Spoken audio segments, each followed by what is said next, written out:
দিশেহারা লাগছে জানেন তো। মান সম্মান বলে আর কিছু রইল না। আর তার জন্য দায়ী তোমার দুই মেয়ে।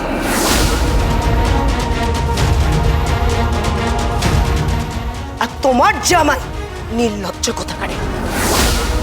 মম, তোমার তো ওদের প্রতি কৃতজ্ঞ থাকা উচিত। আজকে যদি জামাই বাপু না থাকতো তাহলে তোমার এই মেয়ে কোথায় যেত? তোমার কোনো আইডিয়া আছে? তুমি ওখানে ভেবে দেখেছো? বিদেশে পণ্য হয়ে ঘুরে বেড়াতো। প্লিজ প্লিজ, এখন এই সমস্ত কথা থাক এসব কথা। মা, যেটা হলো সেটা কিন্তু ভালো হলো না। কবির আর কতবার শাস্তি পাবে? আসলে ওরা চায় না যে আমি ভালো থাকি।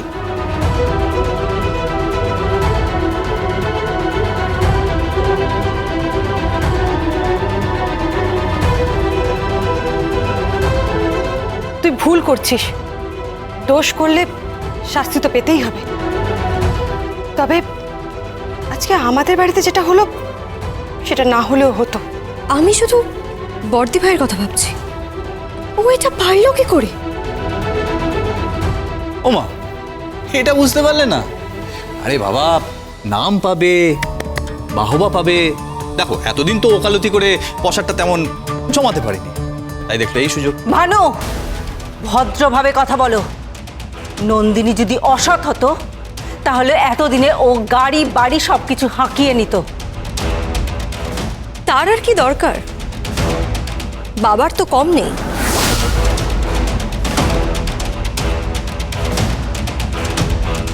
দেখো, এই মুহূর্তে এই সমস্ত কথা বলে নিজেদের মধ্যে সম্পর্কটাকে খারাপ করার কোনো মানেই হয় না। মা, সেটা তো আপনিও করতে পারতেন। আরাধ্যা, হ্যাঁ মা, আপনি তো ব্যাপারটা মিটিয়ে নিতে পারতেন। কিন্তু আপনারও তো ইগো কম নয়। আপনি তো চাইলেই সবটা মিটিয়ে নিতে পারতেন। আপনার স্বামীর সাথে সমস্যা আপনি মিটিয়ে নিতে পারতেন। কে সাফার করলো? হ্যাঁ, কে সাফার করলো? কবির। সে কি পেয়েছে? মায়ের ভালোবাসাটুকুও পাইনি। না আরাধ্যা, তোমার হাজবেন্ড কখনোই আমার কাছে থাকতে চায়নি।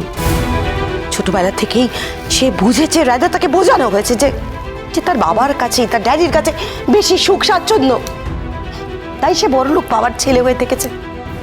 আর তাই সে সৎ পথ ছেড়ে অসৎ পথ বেঁচেছে।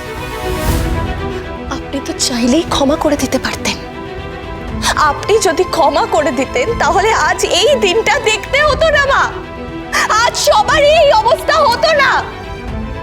আপনি বুঝতে পারছেন? আপনি বুঝতে পারছেন কতটা অপমান? এই বাড়ির প্রত্যেকটা মেয়ের ঘর সার্চ করা হয়েছে। আরে থার প্লিজ প্লিজ প্লিজ, মাথা ঠান্ডা করো, মাথা ঠান্ডা করো। দেখো, আমি সবসময় একটা কথা বলেছি যে আমি কখনো কোনো অন্যায়কে সমর্থন করি না। আজকের ঘটনাটাকেও আমি সমর্থন করছি না মা। আর একটা কথা মনে রেখো, নিজেকে কখনো একা ভেবো না। আমি আছি তোমার সাথে, আমি সব সময় থাকবো তোমার পাশে।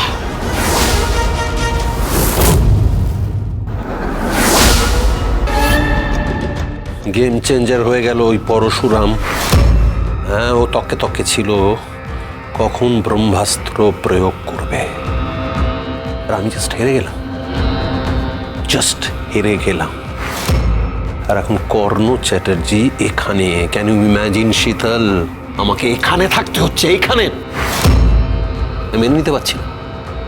না, আমি কিছুতেই মেনে নিতে পারছি না। আমি আজকেই বেরোবো। আমার লয়ার এতক্ষণে কোর্টের কাছে পৌঁছে গেছে। আমি বেরোবো।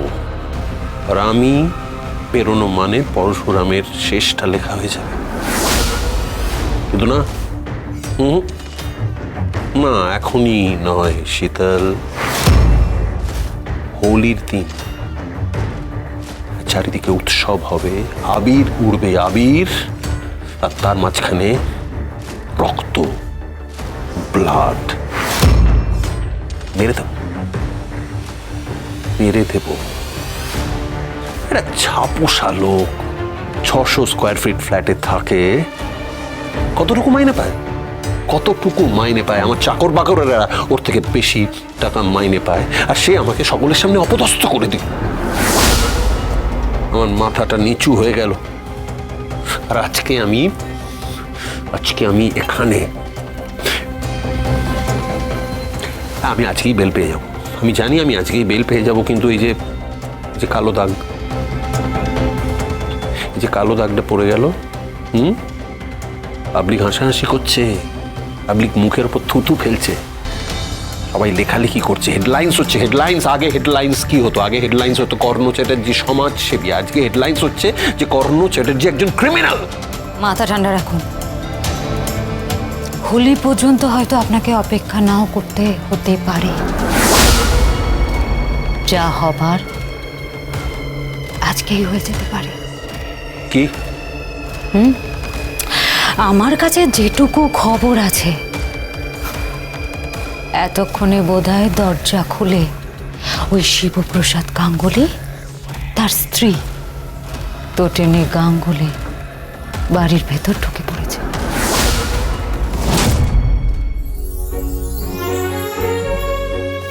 আজকে আমার মনটা খুব ভালো, জানো। লাট্টু কতদিন পরে হাসলো, কথা বললো। আমার বুকের না অনেকটা বড় বোঝা কমে গেছে, বুঝেছ? লাট্টু আজকে হেসেছে, কথা বলেছে, আমার হাত থেকে মাটন পর্যন্ত খেয়েছে। খুব হ্যাপি আমি, ভেরি হ্যাপি। খুব মিস করছিলাম ওকে, জানো, খুব মিস করছিলাম লাট্টুকে। ভীষণ ভয়ও পেয়ে গেছিলাম। মা তো বুঝলাম, কিন্তু তুমি একদম চিন্তা করবে না। দেখবে লাট্টু একদম সুস্থ হয়ে ফিরবে, ঠিক আগের মতন স্কুলে যাবে, মাথা উঁচু করে বাঁচবে।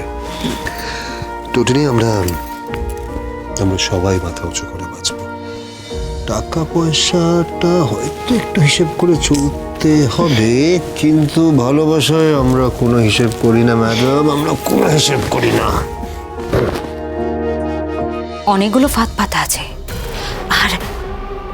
আর প্রথম ফাঁদে পা দেবে কি?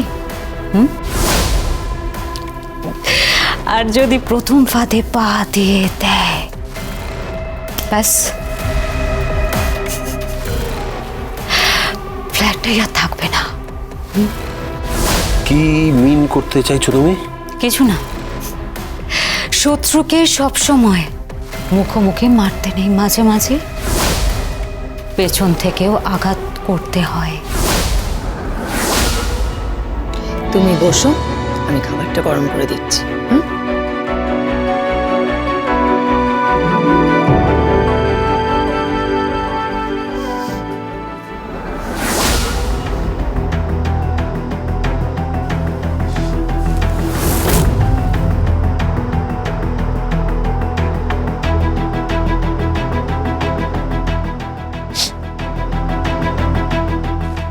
কিসের একটা গন্ধ বেরোচ্ছে না?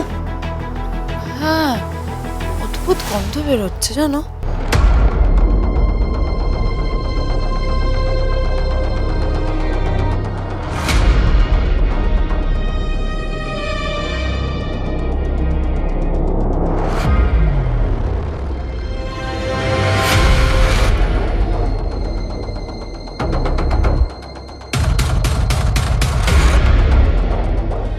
আরে টোটালি দেশটাই জানিও না, দেশটাই জানিও না।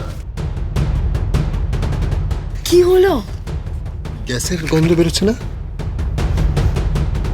হ্যাঁ তো, তুমি ঠিকই বলেছ, গ্যাসের গন্ধ। সারা সারা ঘরটা গ্যাসের গন্ধে ভরে গেছে।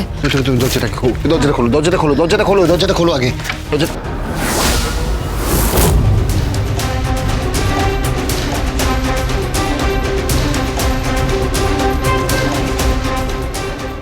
ঘরে তো পাইপটা খোলা, পাইপটা কে খুললো?